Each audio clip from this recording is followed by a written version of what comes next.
Kain mga bilat. Chismis muna tayo ngayon mga bilat ha.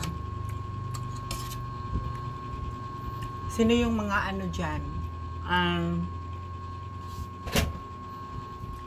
May mga kakilalang ano. Yun bang ikapangutang lang? Kahit ikapangutang pa yan, basta meron lang sila. Kung ano yung meron ka, tapos gusto bilhin, bahala na akong mangutang. Nakabilat no? Meron niya akong kakilala. Kahit ikapangutang niya pa yan, basta magkaroon lang siya. Pag bumili ako ng ganito, gusto niya meron din siya. Bibili ako ng alahas. Sisikapin niya yan mag ano. Actually, ang alahas, wala naman problema kung yun ang invest. Kasi maganda naman talaga invest ang alahas. Pero yung mga gadgets, kibali ng ano, ikapangutang niya lang yan bilat. Diyos ko day. Sanga-sanga yung mga Bombay niya.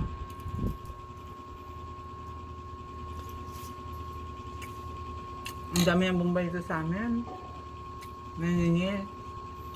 Basta balitaan ko na lang. Nagulat ako.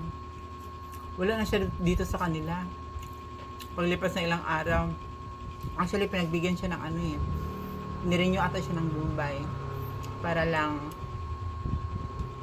may pang ano, may pang ikot sa paninda niya. Paglipas na lang ano, ang dami yung iniwan ng utang bilat. Diyos ko. Hindi naman sa nakikialam sa kanila ha. Or hindi naman sa buhay nila yan eh. Wala tayong karapatan kung anong gagawin nila.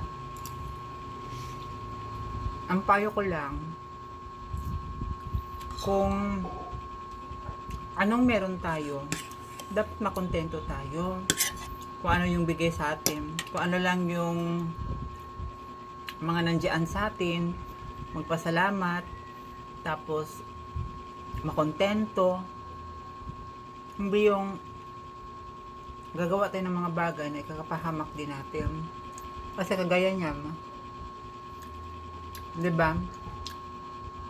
Ang lakas ng ano nila, paninda nila. Tapos biglang nagsara, sayang din.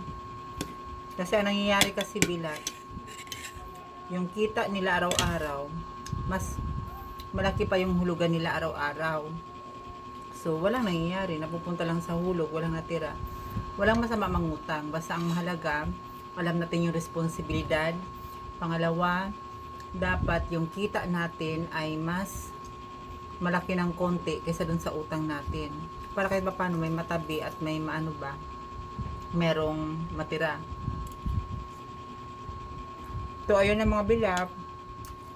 Makontento tayo kung anong meron tayo.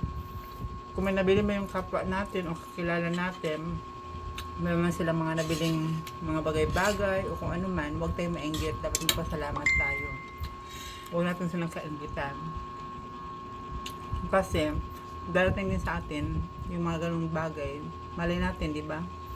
Magsikap tayo ang pinakaparaan para makamit natin yung ating mga gusto sa buhay. Para marating natin ang rurok ng ating tagumpay, pagsusumikapan natin, pagbutihan natin yung mga ginagawa natin, pag-igihan, at dapat meron tayong pananalig sa taas.